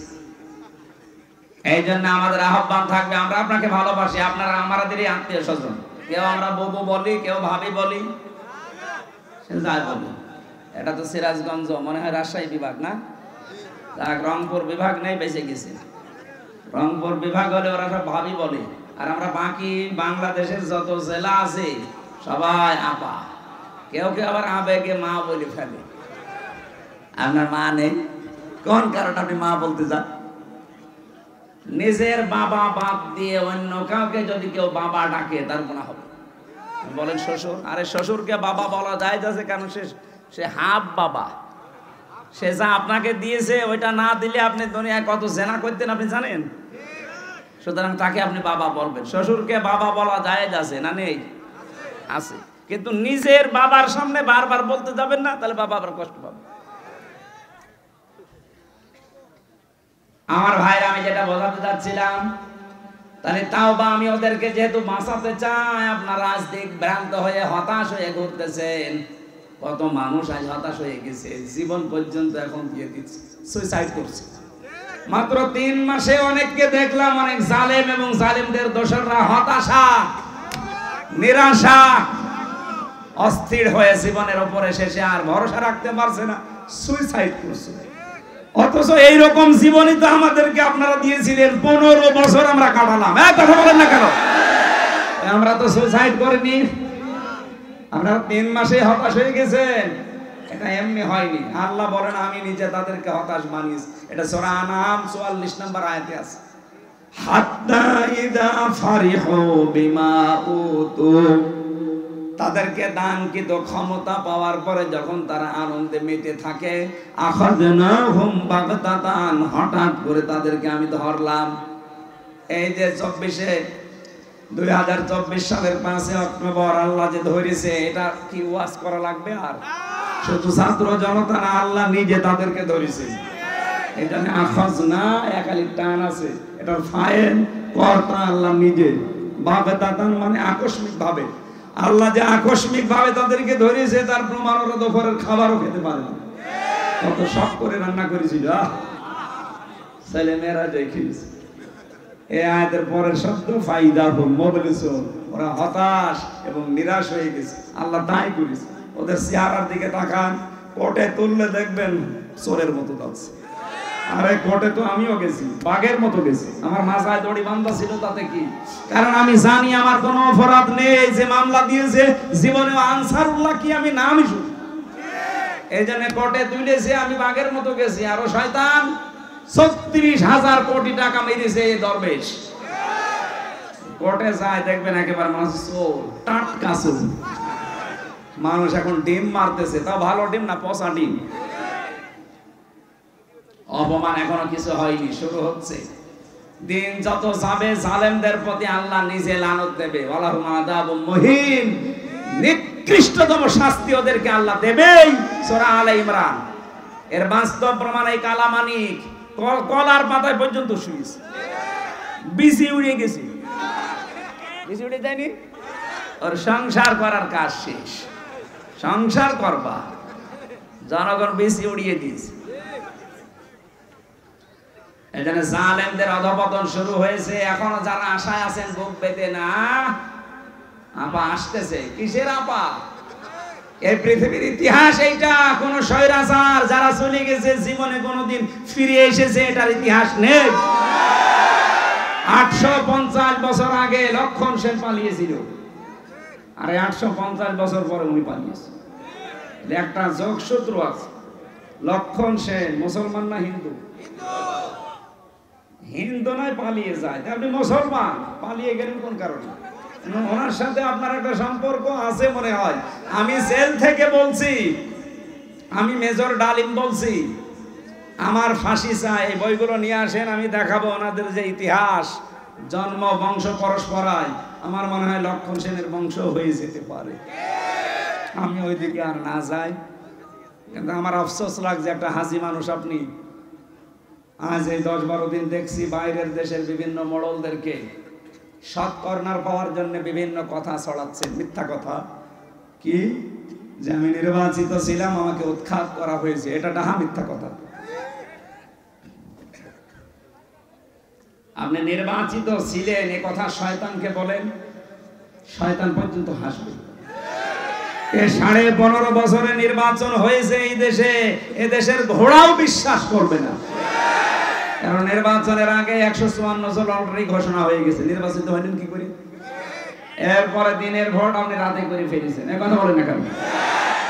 আমার সাথে এক ওসি ছিল জেলখানায়, ও আমারে বলছিল, হুজুর আপনি যে তাওবার ব্যাখ্যা বললেন, আমি একটা তাওবা করেছি, দেখেন তো আমার তাওবা হয়েছে কিনা। কিভাবে? সেই যে নির্বাচন গেল, আমি বাইরে ছিলাম, আমার দল বল নিয়ে আমার যা আছে এসআই এবং কনস্টেবল, আরো কিছু আছে হেলমেট বাহিনী, আল্লাহর ওলি তারা, এদেরকে নিয়ে আমি রাত 12টার পর থেকে ভোট কাটা আরম্ভ করলাম। ফজর পর্যন্ত কাজ করে কমপ্লিট করে বাক্স পাঠিয়ে দিলাম জায়গা মতো। এরপরে ফজরের আজান দেওয়ার পরে গোসল করলাম, ওযু করে যেহেতু ক্লান্ত, ফজরের জামাতে এখন আর যাওয়া যাবে না, নামাজ নিজেই পড়ে নিলাম, নিয়ে বললাম আস্তাগফিরুল্লাহ, হুজুর আমার এই তাওবা হয়েছে না। আপনি তো আল্লাহর কাছে দোষ করেননি, আপনি দোষ করেছেন হামজার কাছে। একটা এমপি বানাতে 3.5 লাখ 4 লাখ হামজা লাগে, এ কথা বলেন না কেন? আপনি সবারটা নিজে নিয়ে নিলেন, কি আমরা কি ঘাস কাটছি? তাহলে কি তওবা করব কি করে? হ্যাঁ, তওবার একটা পদ্ধতি আছে। যার যার ভোট আপনি নষ্ট করেছেন, কেটে নিয়েছেন, আগে তার কাছে যে মাপ চাবেন, এই 3.5 লাখ 4 লাখ মানুষের কাছে। কথা বলেন না কেন? কিন্তু ভয়ঙ্কর বিষয়, আপনি এই যে জেলে আমার সাথে কয় বছর আছে, নুসরাত হত্যা মামলার ওসি, এই যে কয় বছর হয়ে গেল, 8 বছর জেল দিয়েছিল ওনারে, কয় বছর পরে শুনলাম বেরিয়ে গেছে, এই স্বাধীনতার আগে বের হয়েছে। তো এখন আপনার একটা ভয়ঙ্কর বিষয়, আপনি যতদিন জেলে আছেন এর ভেতরে অনেক হামজা মারা গেছে, কি অনেক মানুষ এই কয় বছরে দুনিয়া থেকে বিদায় নিয়েছে, এখন তাদের কাছে আপনি ক্ষমা চাবেন কি করে?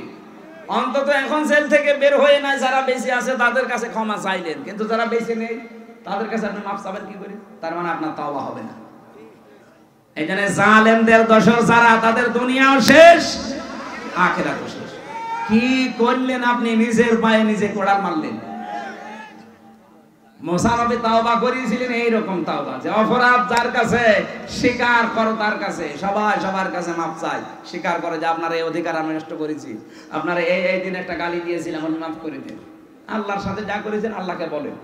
এই তাওবা করার পরে শুধু মুনাজাত করতে দেরি, সঙ্গে সঙ্গে আল্লাহ বৃষ্টি দিতে দেরি করে। সুতরাং এখানে যদি কোনো মহিলা কোনো পুরুষ এই তালাতালি করার এই রোগের রোগী থাকেন, এক্ষুনি বেরিয়ে চলে যাবেন, নয়তো এই মাহফিল মাঠে মারা যাবে। দেখেন তো কোনটা উঠছে, ওই যে দুজন এটি চলে যাচ্ছে, যাক তাড়াতাড়ি করা মানুষ লাগবে না, দেন বের করে দিন। 6 নম্বরে পেয়েছি ওই মহিলা জাহান্নামী যে অন্যের সুখে হিংসা করে, সিরাজগঞ্জ নেই, আমার হোক অন্য কারো যেন না হয়, এত হিংসা ভেতরে যে আমার 20 তলা হোক, অন্যের যেন 1 তলা না হয়। একটা লোক চাষ করতে গিয়ে একটা পাথর পেয়েছিল, পাথরে যে ঘষা লাগে দৈত্য বের হয়ে আসে, নাক দিয়ে বলে মালিক কি চান? যা চাবেন তাই দেব, কিন্তু দুঃখের বিষয় আপনাকে যা দেব আপনার পাশে যে থাকবে তার ডবল হয়ে যাবে, বসে দরকার নেই। বাড়িতে যে স্ত্রীকে বলছে শোনো এটা কুদরতি পাথর, এটা হেফাজত করে রাখবা, সাবধান ঘষা যেন না লাগে, আমি মাঠের থেকে ঘুরে আসতেছি। স্ত্রী চিন্তা করছে, নিষেধ করে গেল ঘষা যেন না লাগে, দেখে একটা ঘষা দিই, যেই দিয়েছে ঘষা, দৈত্য বের হয়ে বলছে মালিক কি চাই আপনার? কি চাই মানে? দেখো না কুড়ি ঘরে আছি, আমার 1 তলা বাড়ি চাই। ও তো আর জানে না যে পাশের বাড়ি 2 তলা হয়ে যাবে। যে বলেছে 1 তলা বাড়ি চাই, ওটা তো ঠিকই আছে, পাশের বাড়ি সব 2 তলা। ও মাঠ থেকে বাড়ি এসে আর বাড়ি চিনতে পারে না, বহু কষ্ট করে বাড়িতে গিয়ে বসে, কি গো সে পাথর কই? বসে ঘষা দিয়ে ফেলিস। তুমি তো ঘষা দিলে, বাইরে এসে দেখো অবস্থা কি কি হয়েছে। তোমার বাড়ি 1 তলা, পাশের বাড়ি সব 2 তলা, পাথর আবার নিয়ে আসো। পাথর ঘষা দিয়ে দৈত্য এসেছে, মালিক কি চাই? কি চাই মানে বোঝো না, আমার 1 চোখ কানা করে দিই। আমার যদি 1 চোখ কানা হয়, আশপাশে সবাই কি হিংসা মানুষের ভেতরে গো না। আপনি সবসময় এই দোয়া করেন, আল্লাহ আমাকে যা দিচ্ছেন দিচ্ছেন, ওখানে যা দিচ্ছেন ওরে দেন, কিন্তু আমারও দেন। এই মন তৈরি করা অত সহজ না। এই মন তৈরি করতে হলে নিয়মিত নামাজি হওয়া লাগবে। ইন্নাল ইনসানা খুলিকা হালুআ ইযা মাসসাহুশ শাররু জাযুআ ওয়া ইযা মাসসাহুল খায়রু মানুআ ইল্লাল মুসাল্লিন। মানুষের কিছু গুণাগুণ আল্লাহ বর্ণনা করেছিলেন যে তারা অস্থির, তারা নিয়ামত পেলে কৃপণ হয়ে যায়, তারা দুঃখ যন্ত্রণা পেলে হতাশ হয়ে পড়ে। কিন্তু যারা মুসল্লি তাদের ভেতরে এই গুণগুলো থাকবে না। আল্লাহ কোন মুসল্লির কথা বললেন? আল্লাযীনা হুম আলা সালাতিহিম দাঈমুন, যারা নিয়মিত। কোন মুসল্লি? আমরা আজকে থেকে জীবনে যাই করে নিয়মিত মুসল্লি হওয়ার চেষ্টা করব ইনশাআল্লাহ। দরুদ সালাম পাঠ করে আমাদের আজকের আলোচনার বিষয় হচ্ছে আমলনামা। কি বললাম? এটা নাম শুনতে যত ছোট মনে হচ্ছে, এটা কিন্তু অত ছোট জিনিস না। কিয়ামতে এইটার উপরে ভিত্তি করে আপনার বিচার হবে। মনে করেন একটা কিয়ামত কায়েম হয়ে গেছে, একেবারে সামনাসামনি আপনাকে আল্লাহ ডাক দিচ্ছে। আল্লাহ রাব্বুল আলামিন মনে করেন হামজাকে এই ডাক দিয়ে বলছে, এদিকে আসো, আমার সামনে দাঁড়াও। ফাম্মা মান উতিয়া কিতাবাহু বিয়ামিনিহি ফায়াকুলু হাউমুকরাউ কিতাবিয়া।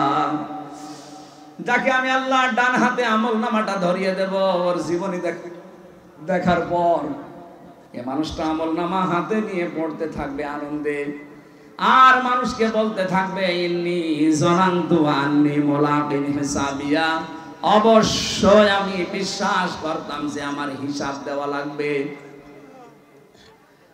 সিরাজগঞ্জবাসী, মানুষের জীবন যদি পরিচ্ছন্ন করতে হয়, পরিষ্কার বানাতে হয়, পবিত্র করতে হয়, অবশ্যই আপনাকে হিসাব এটা ভিতরে নিয়ে আসা লাগবে। আপনার দুনিয়ায় যে কাজ করেন আগে আখিরাতের এই হিসাবের এটা সামনে নিয়ে আসা লাগবে। আল্লাহ এই জন্যই দিয়েছেন ইন্নী জানাতু আন্নী মুলাকিন হিসাবিয়া, অবশ্যই আমি এটা বিশ্বাস করতাম দুনিয়ায় যে আমাকে আল্লাহর সামনে হিসাব দেওয়া লাগবে। খলিফাতুল মুসলিমিন হযরত ওমর ইন্তেকালের 12 বছর পর তার সন্তান আব্দুল্লাহর সাথে দেখা স্বপ্নে হযরতে আব্দুল্লাহ ডাক দিয়ে বললেন, বাবা কোথায় ছিলেন এতদিন? কতদিন দেখি নাই। হযরতে আব্দুল্লাহ ডাক দিয়ে বলেছেন, আব্বা কোথায় ছিলেন? আমি তো দেখি নাই আপনাকে। হযরত ওমর বলেছিলেন, সন্তান 12টা বছর আমি দুনিয়ার জীবন ছেড়ে দিয়েছি, আমি আল্লাহর সামনে দাঁড়িয়ে আমার জীবনের কৃতকর্মের হিসাব দিচ্ছিলাম। শেষ পর্যন্ত আল্লাহ আমার দিকে তাকিয়ে আমাকে মাফ করে দিয়েছে। এই আয়াতের তাফসীর পড়তে গিয়ে পেয়েছি, আল্লাহ পাক যদি কিয়ামতে কাউকে ইচ্ছা করে যে তাকে মাফ করে দেবে, মনে করেন আমাকে, সেলিম রেজা ভাইকে, এই মানুষগুলো শাহিন ভাইকে যদি আল্লাহ মনে করে আমি মাফ করে দেব, একটা কুদরতের চাদর দিয়ে ঘিরে নেবে। আগে লক্ষ কোটি কোটি মানুষের সামনে থেকে তার হাতটা ধরে নিয়ে এসে চাদর দিয়ে ঘিরে ফেলবে। আল্লাহ নিজের সামনে দাঁড় করিয়ে বলবে, হামজা এই করেছিলি বল। মানুষ মাথা নিচু করে বলবে, রব্বুল আলামিন আমার ভুল হয়ে গেছে। তাফসীরে এইটাই লেখা আছে, মানুষ যখন মাথা নিচু করে অনুতপ্ত হয়ে বলবে, আল্লাহ আমার ভুল হয়ে গেছে, আল্লাহ বলেন আমার কুদরতের জরিয়ার ভেতরে জোশ পয়দা হয়ে যাবে। ওই বান্দার কাকতি মিনতি আর চেহারার দিকে তাকিয়ে আমার একটা মায়া লাগবে, তখন আমি ওরে বলবো, যা তোরে আমি মাফ করে দিলাম। কিন্তু কাউকে যদি আমি হিসাব নেই, এক গ্লাস পানির হিসাবও আমাকে দিতে পারবে না। এজন্য আজকে সবাই এই দোয়া করে যাবেন, যেহেতু আমলনামা হিসাব এই বিষয়টা আজকে সামনে আসবে। এখনই মনে মনে মাহফিলে দোয়া করেন, রব্বুল আলামিন কিয়ামতে তুমি আমার জীবনের হিসাব অন্তত নিও না, বিনা হিসাবে তুমি মাফ করে দিও। কারণ আল্লাহর যে বিচারের সিস্টেম, আল্লাহর বিচারে কোনো অবিচার বলতে কিছু, আরো জোরে বলো, আল্লাহর বিচার ব্যবস্থায় অবিচার, আরো জোরে। আল্লাহ যদি ন্যায় বিচার করে কেউ বাঁচবে না। যত বড় আবেদ বান্দা হোক, যত বড় মহিলা আবেদা হোক, যদি আল্লাহ ন্যায় বিচার করে জান্নাত পাওয়া সম্ভব না। একটা পথ খোলা আছে, আল্লাহ যদি দয়া করে মাফ করে দেয়। এই জন্য কাবা শরীফ যখন দেখবেন তাওয়াফ করে মানুষ, তখন প্রত্যেকে কথা বলে রুকনি ইয়ামিনি থেকে ষষ্ঠ চক্কর দেওয়ার সময়, আল্লাহুম্মা ইন্না আলাইয়া হুকুকান ফিমা বাইনি ওয়া বাইনিকা। রব্বুল আলামিন, আমার মাঝে আর তোমার মাঝে অনেকগুলো দেনা পাওনা আছে। তুমি আমার মালিক হিসাবে আমার পাওনা যা দেওয়ার সবই তো দিয়ে দিয়েছো। আমাকে নেই থেকে আজকে তুমি হামজা বানিয়েছো, আমাকে নেই থেকে তুমি সেলিম রেজা বানিয়েছো। কথা বলেন ঠিক কিনা? কিন্তু তোমাকে দেওয়ার মতো আমার তো কোনো পুঁজি নেই। একটা জিনিস আমার কাছে আছে, তুমি আমারে মাফ করে দাও, এইটাই আমার পুঁজি। আল্লাহ পাক বলেন, বান্দা এই আমলনামা পাওয়ার পরে আনন্দে আত্মহারা হয়ে বলবে, রব্বুল আলামিন আমার চিন্তা নেই, কারণ আমি বিশ্বাস করতাম আমাকে হিসাবের মুখোমুখি হওয়া লাগবে। ফাহুয়া ফি ঈশাতির রাদিয়া, এই মানুষটা আমি একটা শান্ত এবং সন্তোষজনক জীবন আমি তাকে দিয়ে দেব। ফি জান্নাতিন আলিয়া, সুউচ্চ জান্নাতে তাকে আমি পৌঁছাবো। কুতুফুহা দানিয়া, যার ফলগুলো তার মুখের কাছে এসে ঝুলন্ত হতে থাকবে। জান্নাতের এই পরিবেশে ওই মানুষটা কোনো দিন বলবে না আল্লাহ আমি ফল খাবো। মনের ভেতরে যদি কামনা বাসনা আছে, সঙ্গে সঙ্গে ফল আপনার মুখের ভেতরে পড়ে যাবে, টপ করে ছিড়িয়ে। জোরে বলো সুবহানাল্লাহ।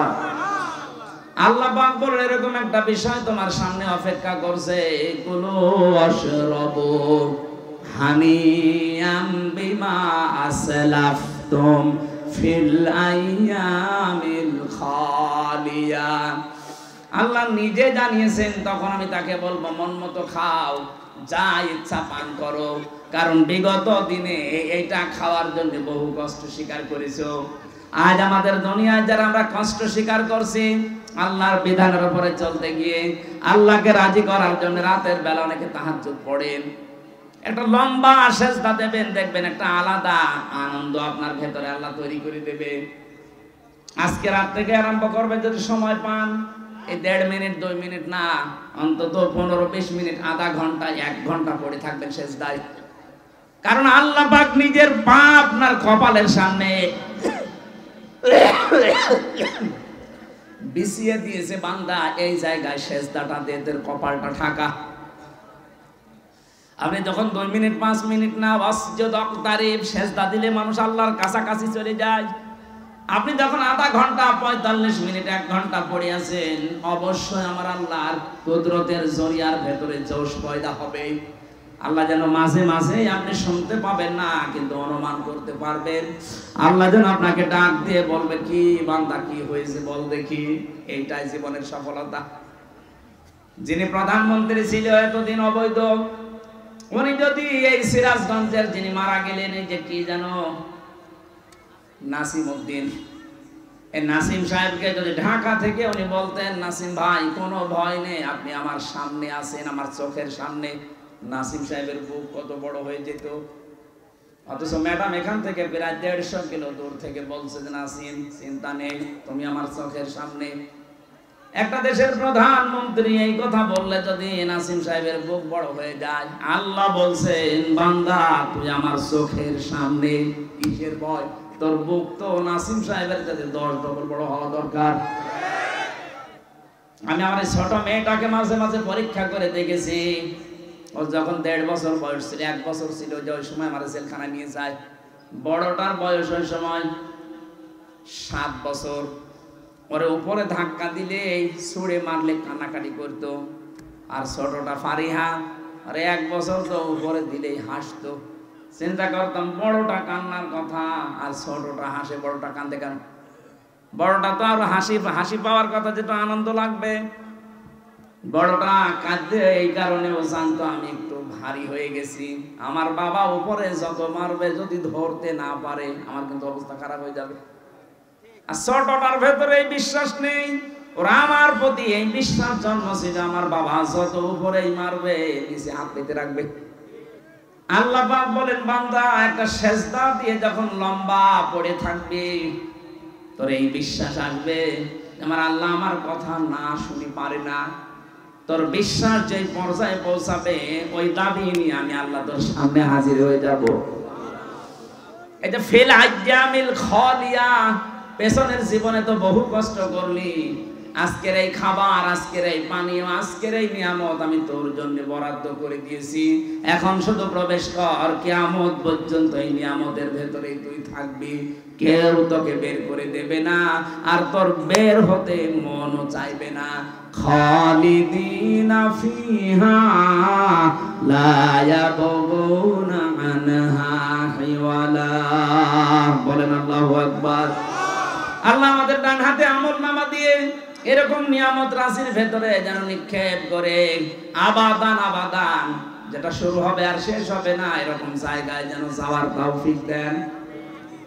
এর পরবর্তীতে আল্লাহ জানিয়েছেন, আম্মা মান উতিয়া কিতাবাহু বিশিমালি, যাকে আমি আল্লাহ বাম হাতে আমলনামা দেব, এইভাবেই না, এই বাম হাতটা বুকের ভেতর দিয়ে দিয়ে পেছন দিয়ে বের করা হবে। তাফসীরে কাবীরের ভেতরে আছে বুক ফেড়ে এর ভেতরে হাত ঢুকিয়ে পেছন দিয়ে বের করবে। শুনতে যত সহজ মনে হচ্ছে, এদিকে আসেন একটু আপনাকে দেখাই কেমন লাগে, দেখেন। আল্লাহ পাক বলেন আমি এটা করব, তোর বুক চিরে এর ভেতর দিয়ে হাত দেব, পেছন দিকে ফেরেশতারা 2-3 জন হাত টেনে বের করে বলবে আমলনামা দিয়ে দে। বিশাল এক জীবনের খাতা আপনার হাতের উপরে দিয়ে এবার বলবে বুকের ভেতর দিয়ে বের কর। মাঝখান পর্যন্ত এসে বেরও হবে না, পেছনেও যাবে না। বলেন তো এরকম অবস্থা আমাদের জীবনে নেই? যদি একবার এরকম হয়ে যায় আমলনামা খারাপ হওয়ার কারণে, কি হবে আপনার এই দুনিয়ার 500 বছরের হায়াত? আল্লাহ আমাদের স্মরণ করাচ্ছেন, এখনো স্মরণ কর, এটা হবে তোর সামনে। এরপরে দিয়েছেন ফায়াকুলু ইয়া লাইতানি লাম উতা কিতাবিয়া। লোকটা বুকের ভেতরে যখন আমলনামাটা বেজে যাবে, খাতাটা বলবে আল্লাহ তুমি যদি এটা না দিতে, এটা যদি আমি না দিতে আমাকে, তাহলে তো ভালো হতো। আলামাদেরি মা হিসাবিয়া, আজকে যদি আমার হিসাবই না হতো, আমার জন্য সবচাইতে ভালো হতো। ইয়া লাইতাহা কানাতিল কাদিয়া মা গনা আন্নি মালিয়া হালাকা আন্নি সুলতানিয়া। আমার মরণই যদি আমার শেষ হয়ে যেত, মরণের পরে যদি ওঠা লাগবে, আমলনামা দেবে, তাও তো বুকের ভেতর দিয়ে পেছন দিয়ে বের করে আবার আটকিয়ে যাবে। এগুলো যদি আমার মরণই শেষ হয়ে যেত, আমার যে সম্পদ ছিল, আমার যে বিশাল সম্পদ, ওদের কাছে কই সেই সম্পদ? আমার তো কোনো কাজে আসলো না আজকে। আমার তো মনে হচ্ছে আয়াত পড়ার পরে বাংলাদেশের বহু মানুষ আমরা এই অবস্থায় আছি। এটা বলবো আমরা, হালাকা আন্নি সুলতানিয়া, আমার ক্ষমতা আজকে আমার হাত ছাড়া হয়ে গেছে। আল্লাহ এত রাগান্বিত হয়ে যাবেন, আয়াতটা পড়লে আমার কেমন ভয় লাগে। খুযুহু ফাগুল্লুহু সুম্মাল জাহিমা সাল্লু। আল্লাহ ডাক দিয়ে বলবেন ফেরেশতারা ধর, এনা ফারমানকে ধর, জাহান্নামের ভেতরে নিয়ে যা, ধরা। নিয়ে যাওয়ার আগে ইয়া লাইতা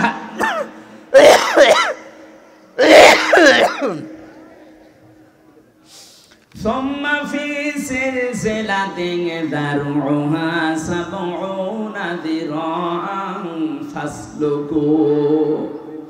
70 গজ শিকল দিয়ে এর উপর থেকে শেষ পর্যন্ত বাঁধ, মাথা থেকে মা পর্যন্ত পুরোটা বেঁধে ফেল, এবার ধাক্কা দিতে দিতে নিয়ে যা।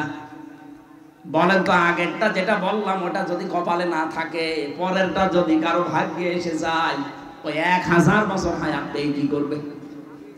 এত বড় অপমান কেন করবে? 70 গজ লাগে শিকল, 1.5 হাত হলে তো হয়ে যায়। 70 গজ শিকল দিয়ে বাঁধবে, এই কারণে বহু সম্মান দুনিয়ায় পেয়েছিলে, কিন্তু সম্মানের কাজ করনি। আজকে তোরে এত অপমান করব, দেখ কেমন লাগে।